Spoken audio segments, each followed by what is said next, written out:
Olá pessoal, tudo bem? Chegamos então no nosso 12º capítulo deste livro, Ação e Reação. E você está gostando das leituras, dos resumos? A nossa proposta é incentivar você a ler a obra de André Luiz, lembrando que essa leitura nos auxilia a refletir, nos auxilia ao despertar de consciência. Esse projeto de leitura é um projeto junto com o canal Visão Espírita, para que possamos levar um pouquinho desses resumos, para que juntos possamos conhecer um pouco mais dessa doutrina tão maravilhosa e dessa obra de André Luiz. Esse capítulo 12 se chama Dívida Agravada. Então é muito interessante. Está o André, o Hilário, o Silas, num local, num oratório, onde as pessoas vão, se dirigem lá. Eles estavam no parlatório, numa sala contígua.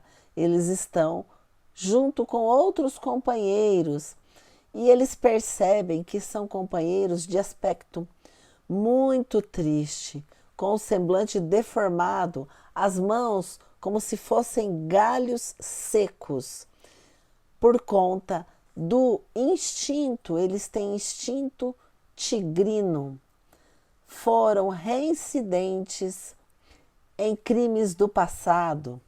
Relata o André Luiz que eram mulheres de duro semblante, que a miséria desfigurava, e homens de fisionomia torturada pelo ódio e pela angústia. Dificilmente poderia ser avaliada a idade dessas pessoas, devido ao infortúnio que se converteram em fantasmas da amargura. E nesse cenário triste, nesse cenário que nos desperta uma criação mental não muito salutar, é que chega pedindo socorro a irmã Luísa, tutelada da Mansão Paz. Ela vem correndo falar com Silas: irmão, eu não sei mais o que fazer. A minha filha está novamente querendo se suicidar. Ela pretende se suicidar, colocando fim à necessidade da sua prova, à necessidade da superação. E Silas, entendendo a gravidade da situação, nesse momento já acompanha a irmã Luísa para o local onde ela havia narrado. Eles chegam numa casa com aspecto muito humilde, muito simples. E vem uma moça com menos de 30 anos e uma filhinha, que denotava a dificuldade física, que já havia então renascido com uma dificuldade congênita. Ela era surda e muda. Ao se deparar, Marina está se despedindo dessa criança, que tinha em torno de 2 anos de idade, mentalmente colocando que ela não teria condições de cuidar daquela criança. Tal era a dificuldade financeira que estava sentindo o seu esposo, Jorge, internado devido a uma doença terrível. Ele estava acometido da lepra. E ela não estava mais conseguindo vivenciar aquela dificuldade.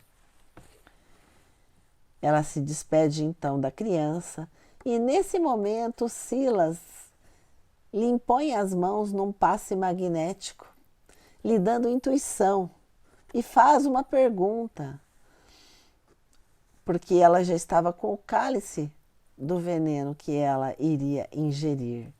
Você não vai orar, minha filha? Antes de tudo que fazemos, precisamos orar. E ela se deita na cama e começa a fazer a oração, se justificando diante do crime a que estava proposta a realizar. E neste momento, com essa imposição do passe de Silas, ela bate a mão e o veneno cai. E ela perde o veneno a que ela se suicidaria. Em oração, logo ela adormece. Então o Silas conta para o André, para o Hilário, o que tinha acontecido. Luísa, mãe de Marina, que era a moça que estava querendo se suicidar-se, e Zilda, ambas tinham uma dívida do passado, porque ambas se apaixonaram por Jorge. A Marina, ao perceber que o Jorge havia se casado com Zilda, os envolveu, comprometendo-os a uma alienação mental no plano espiritual. Recolhidos à mansão Paz, a Luísa ofereceu oportunidade de reencarne a Marina e a Zilda. A Marina deveria cuidar da sua irmã Zilda, porque havia se comprometido no passado. Mas, quando Zilda novamente se reencontra com Jorge, e Marina também o reencontra, Zilda fica noiva de Jorge e Marina passa a envolvê-lo, a seduzi-lo. E eles então começam a ter um romance. A Zilda percebeu que o Jorge não estava no seu melhor momento, mas entendeu que porque estava próximo do casamento, porque ele tinha muito trabalho. Mas quando faltavam 2 semanas para o casamento, o Jorge confessa a Zilda que estava apaixonado por Marina e não se casaria mais com ela. Zilda ficou muito triste e preferiu então, no seu recanto, era muito fechada, quis então ingerir bebida, um veneno, da qual se suicidou-se. E Marina e Jorge acabaram ficando juntos, se casaram.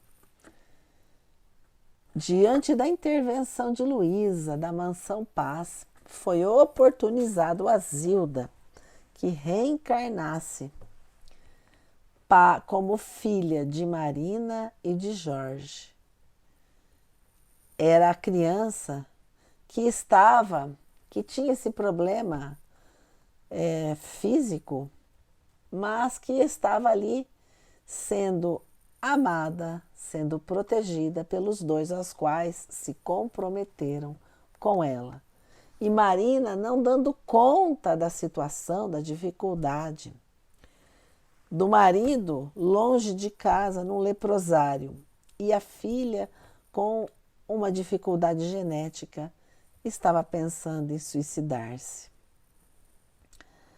Mas ela, então, foi interrompida pela ação da espiritualidade amiga. Nesse momento onde ela perdeu o veneno, entra a Luísa e fica muito feliz ao perceber que a sua filha não havia se suicidado e que poderia dar seguimento ao projeto daquela encarnação. Na sequência da oração, a Marina adormeceu e Silas lhe dá passes para que ela possa ver a sua mãe, a Luísa.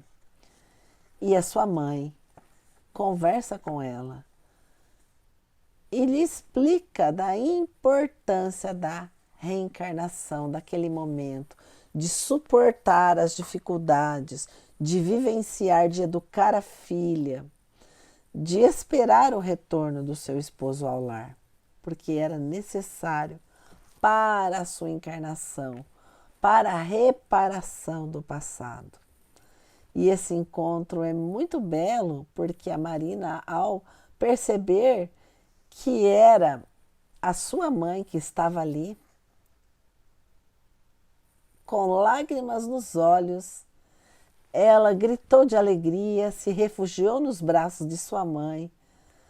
Ela, minha mãe, és tu? Luísa acolheu-lhe docemente, a qual fizesse a uma criança, mal reprimindo a emoção e beijando-a ternamente. E ela lhe pede para que a filha agradeça a Deus o combate que a acrisola. Não convertas o amor em inferno para ti mesma, e nem creias consigas aliviar o esposo e a filhinha com a ilusão da fuga impensada. Lembra-te de que o Senhor transforma o veneno de nossos erros em remédio salutar para o resgate das nossas culpas. A enfermidade de Jorge e a provação da nossa Nilda, antiga Zilda, agora Nilda, constitui não somente o caminho abençoado de elevação para eles mesmos, mas igualmente para teu espírito, que se lhes associa a experiência na trama da redenção. Vive, filha, para recuperar a dignidade feminina que tirasse com a nódoa da traição. Recorda a irmãzinha que partiu acabrunhada ao peso do fardo de aflição que lhe impuseste, e paga em desvelo e sacrifício ao pé da filhinha doente a conta que deves à eterna justiça. Humilha-te, resgata a própria consciência, com o preço da expiação dolorosa, mas justa. Trabalha e serve, esperando em Jesus, porque o divino médico te restituirá a saúde do esposo, para que juntos possamos conduzir a pequenina enferma ao porto da necessária reparação. Vejam que linda essa mensagem. E elas se abraçam e elas têm um diálogo e eles ficam muito felizes porque obtiveram êxito, evitando que a Marina se suicidasse. Vejam como é importante a oração. Veja como é importante não nos deixarmos levar nos momentos de desespero, nos momentos de dor, nos momentos de humilhação, nos momentos da doença, que a doença nos visita. Tenhamos fé, tenhamos coragem, tenhamos perseverança para enfrentar todas as dificuldades. Fica conosco, assine o nosso canal, curtam a nossa página e juntos vamos terminar essa obra tão maravilhosa. Que Jesus os abençoe.